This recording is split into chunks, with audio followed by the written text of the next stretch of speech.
जय हिंद दोस्तों। हम पढ़ रहे थे कक्षा 9 में विषय विज्ञान का NCERT। उसी श्रेणी को आगे बढ़ाते हुए आज हम देखेंगे पाठ 3 जिसका नाम है परमाणु एवं अणु। तो आज हम इस वीडियो में परमाणु एवं अणु के बारे में पढ़ने वाले हैं। तो इस वीडियो को पूरा देखिएगा तभी आपको समझ में आएगा कि परमाणु एवं अणु के बारे में NCERT में क्या लिखा गया है। तो देखिए, सबसे पहले हम देखते हैं तत्व के बारे में कि एलिमेंट्स क्या होते हैं, तत्व क्या होते हैं।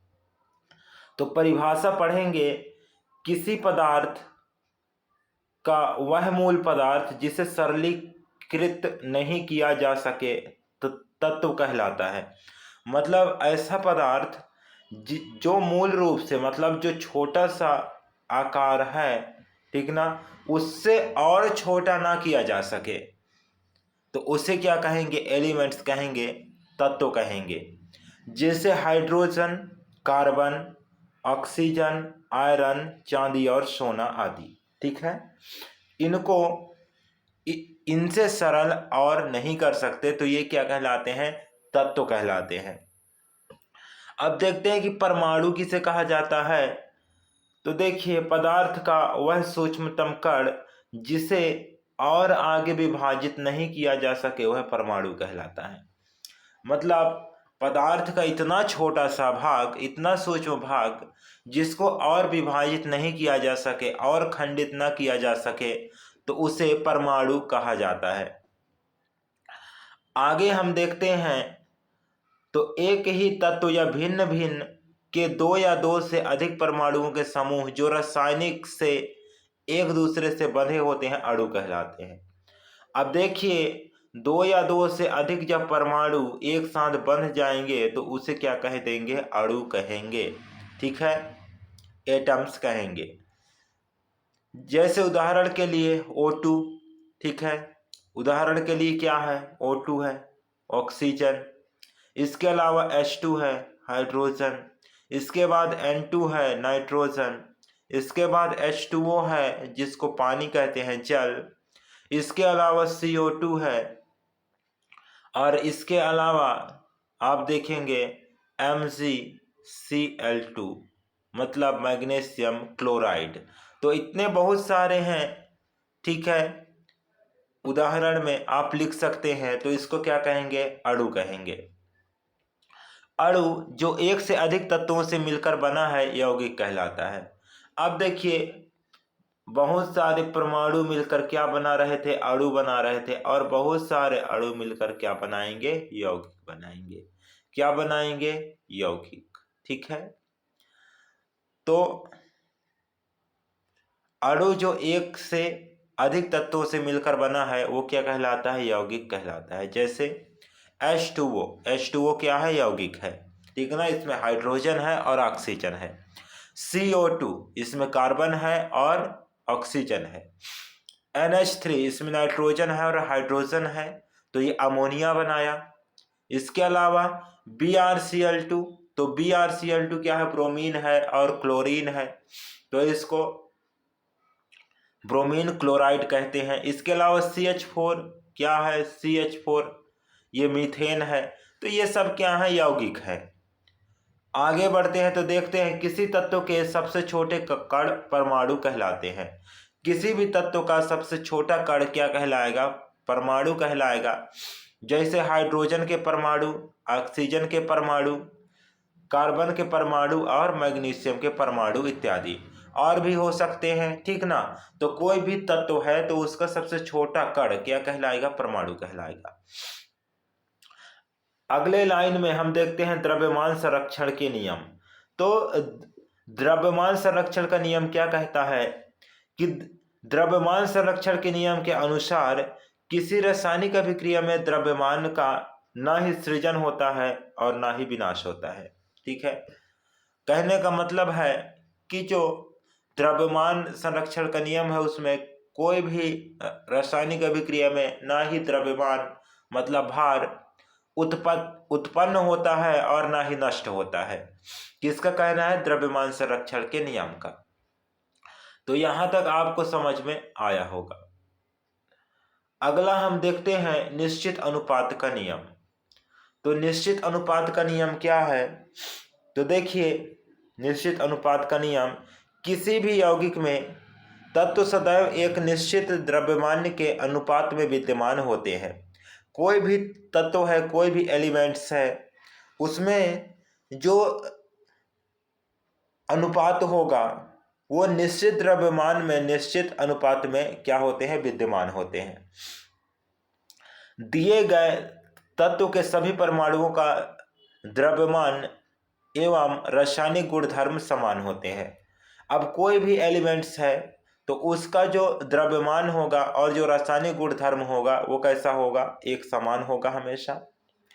भिन्न भिन्न तत्वों के परमाणुओं के द्रव्यमान एवं रासायनिक गुणधर्म भिन्न भिन्न होते हैं।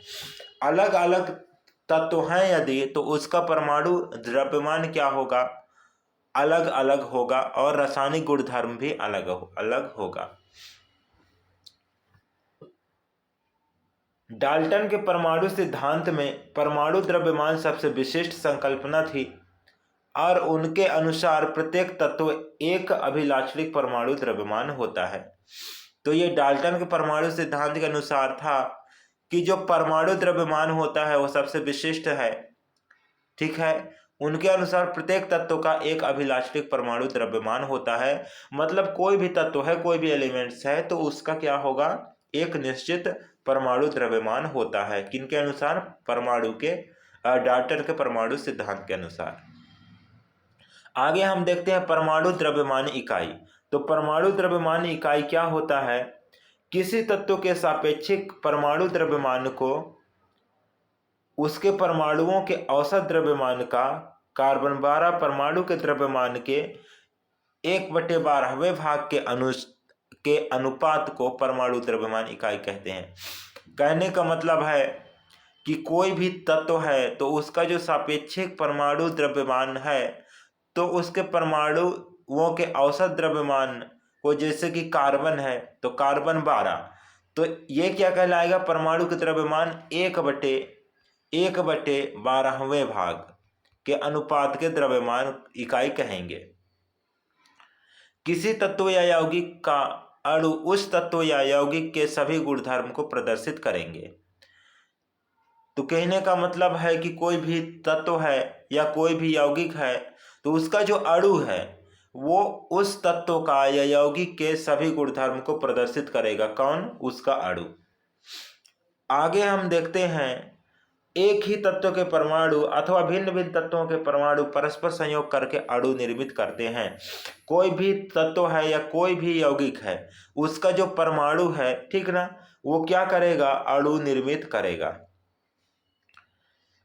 आर्गन, हीलियम, अगला पॉइंट देखेंगे तो है आर्गन, हीलियम इत्यादि जैसे अनेक उत्कृष्ट तत्वों के अणु उसी तत्व के केवल एक परमाणु द्वारा निर्मित होते हैं। जैसे Ar है, आर्गन है, इसके अलावा जो हीलियम है, तो इसका जो अणु है तो वो एक ही तत्व से, एक ही एलिमेंट से निर्मित हो जाते हैं। अतः यह एक परमाणु होते हैं क्योंकि उत्कृष्ट गैसें किसी भी तत्व से, यहाँ तक कि खुद से भी संयोजन नहीं करती है, ठीक ना। मतलब जो आर्गन है तो वो आर्गन ही रहेगा, इसमें Ar2 नहीं होगा, ठीक ना। मतलब इसके दो एलिमेंट्स नहीं मिलेंगे। अगला देखते हैं, किसी अणु संरचना में प्रयुक्त होने वाले परमाणु की संख्या को उस अणु की परमाणुकता कहते हैं। मतलब कोई भी अणु बनेगा, उसका संरचना यदि बनेगा तो किससे बनेगा? परमाणुओं से मिलकर। तो उसमें जो परमाणुओं की संख्या है तो उसको क्या कहेंगे? उस अणु की परमाणुकता कहते हैं। जैसे ऑक्सीजन के अणु, तो ऑक्सीजन में क्या होता है? O2, ठीक ना। तो O2 है तो इसमें क्या है? दो ऑक्सीजन के जो एलिमेंट्स हैं वो मिले हैं, तब एक अणु का निर्माण हुआ है। तो इसकी परमाणुकता कितना हो जाएगा? 2। जैसे फास्फोरस है तो फास्फोरस में क्या है? P4, ठीक ना, P4। तो इसमें फास्फोरस के 4 तत्व मिले हैं, तब जाके एक अणु का निर्माण हुआ है। तो इसकी परमाणुकता क्या कहलाएगा? 4 कहलाएगा। आगे बढ़ते हैं तो देखते हैं कुछ तत्व जैसे ऑक्सीजन, हाइड्रोजन और क्लोरीन आदि अपने 2 परमाणुओं से अणु बनाते हैं। ऐसे तत्व को द्विपरमाणुक अणु कहते हैं, जो क्या करेंगे, अपने ही एलिमेंट्स से, अपने ही तत्व से 2 तत्व मिलकर एक परमाणु का निर्माण करेंगे। मतलब 2 परमाणु मिलकर एक अणु का निर्माण करेंगे तो उसको क्या कहेंगे, द्विपरमाणु कहेंगे। जैसे हाइड्रोजन में H2, जैसे ऑक्सीजन हो गया, ठीक ना। तो ये देखिए, हाइड्रोजन प्लस हाइड्रोजन से मिलकर बना है और ये ऑक्सीजन प्लस ऑक्सीजन से मिलकर बना है, तो इनको क्या कहेंगे, द्विपरमाणु कहेंगे। अगला देखते हैं, तो देखिए वह अणु जो 3 परमाणुओं से मिलकर बना होता है त्रिक परमाणु कहलाते हैं, ठीक ना। जैसे ओजोन, देखिए ऑक्सीजन प्लस O2 तो क्या हो जाएगा, O3। तो 3 परमाणुओं से मिलकर जब अणु का निर्माण होगा तो उसको त्रिक परमाणु कहा जाता है। अगला देखते हैं, किसी तत्व के वे अणु जिनमें 4 परमाणु होते हैं चतुर्परमाणुक अणु कहलाते हैं। जैसे फास्फोरस P+P3 तो क्या हो जाएगा, P4। तो इसमें कितना है, 4 परमाणु से मिलकर बना है, तो ये चतुर्परमाणु कहलाएगा। आगे देखते हैं, किसी तत्व के वे अणु जिसमें परमाणुओं की संख्या 4 से अधिक है, तो 4 से अधिक है तो बहुत ज्यादा हो गया, तो उसको बहुपरमाणुक अणु कहते हैं। जैसे सल्फर, ठीक ना, सल्फर में कितना होता है, 8, तो S8। तो इसमें क्या होता है, ये बहुपरमाणु कहलाते हैं। तो इतना ही आपको समझ में आया होगा। आगे देखते हैं, किसी परमाणु में प्रोटॉन तथा इलेक्ट्रॉन बराबर संख्या में होते हैं। कोई भी परमाणु होगा, जितने उसमें प्रोटॉन होंगे उतने क्या होंगे, न्यूट्रॉन होंगे। दोनों की संख्या क्या होगा, बराबर होगा। अक्रिय गैस को छोड़कर सभी परमाणुओं का इलेक्ट्रॉनिक रचना अस्थायी होती है। जितने अक्रिय गैस हैं, ठीक ना, तो उसमें जो भी परमाणु होगा उसका इलेक्ट्रॉनिक जो रचनाएं होगा वो अस्थायी होंगे, मतलब इलेक्ट्रॉन की संख्या बदलती रहेगी।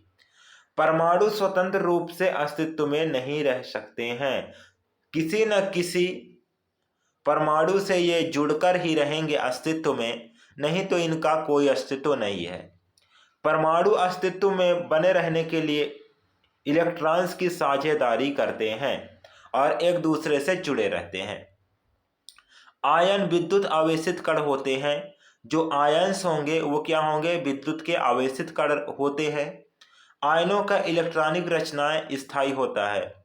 जितने भी आयन होंगे, चाहे प्लस आयन हो चाहे माइनस आयन हो, ठीक ना, तो इनका जो इलेक्ट्रॉनिक रचना होगा वो क्या होगा, स्थायी होगा। आयन स्वतंत्र रूप से अस्तित्व में रह सकते हैं। जो आयन है, ठीक ना, वो स्वतंत्र रूप से अस्तित्व में रह सकते हैं। आगे देखते हैं, आयनिक यौगिकों में पहला तत्व धातु होता है। जो आयनिक यौगिक होगा, ठीक ना, तो उसमें पहला जो तत्व होगा वो क्या होगा, मेटल होगा, धातु होगा, जो धनायन बनाता है, मतलब धनायन बनाएगा। और दूसरा तत्व अधातु होगा जो ऋणायन बनाता है, मतलब एक केटायन बनाएगा और एक एनायन बनाएगा। आगे देखते हैं, मोल एक प्रकार से बहुत सारे परमाणुओं का ढेर है। अब मोल क्या है, मोल को समझते हैं। तो मोल जब बहुत सारे परमाणु एक साथ मिलेंगे तो उसको मोल कहेंगे, जिसमें किसी भी तत्व के परमाणुओं, अणुओं अथवा आयनों की संख्या कितना हो, तो इसमें संख्या हो 6.022 इंटू 1023। इतना यदि संख्या दिखे तो वो क्या है, मोल है, ठीक है। इसमें ये आयनों की संख्या है मोल में। आगे हम देखते हैं, तो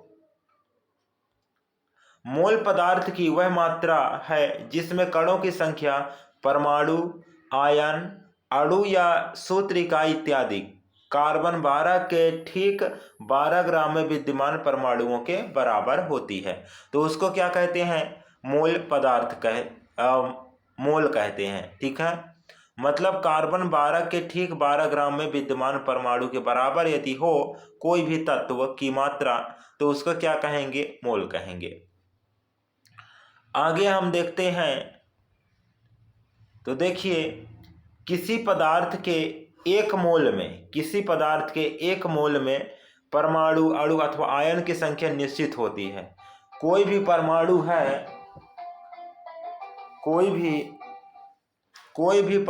है तो उसका जो परमाणु, अणु अथवा आयन की संख्या निश्चित होती है, ठीक ना। कोई भी पदार्थ है जैसे H2O है, ठीक ना, तो उसमें कितना परमाणु है, कितना अणु है तथा कितना आयन है, ये क्या होगा? निश्चित होगा।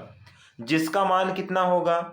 तो 6.022 इंटू 1023, तो इतना मान होगा किसका? किसी भी पदार्थ के एक मोल के कणों का। इसकी संख्या को आवोगाद्रो स्थिरांक या आवोगाद्रो संख्या कहते हैं। अब जो ये मान है, ठीक ना, जो मान है 6.022 इंटू 1023, तो इस संख्या को क्या कहते हैं? आवोगाद्रो संख्या कहते हैं। किसी तत्व के परमाणुओं के एक मोल का द्रव्यमान को मोलर द्रव्यमान कहते हैं। कोई भी तत्व है तो उसमें जो परमाणु है तो उसके एक मोल का द्रव्यमान को क्या कहेंगे? मोलर द्रव्यमान कहेंगे। परमाणुओं के मोलर द्रव्यमान को ग्राम परमाणु द्रव्यमान भी कहते हैं। जो परमाणुओं का मोलर द्रव्यमान है तो उसको ग्राम परमाणु द्रव्यमान भी कहा जाता है। तो ये आपका जो अध्याय था परमाणु एवं अणु, तो ये समाप्त होता है। हम नेक्स्ट वीडियो में मिलेंगे नेक्स्ट पार्ट के साथ। तब तक के लिए धन्यवाद। जय हिंद।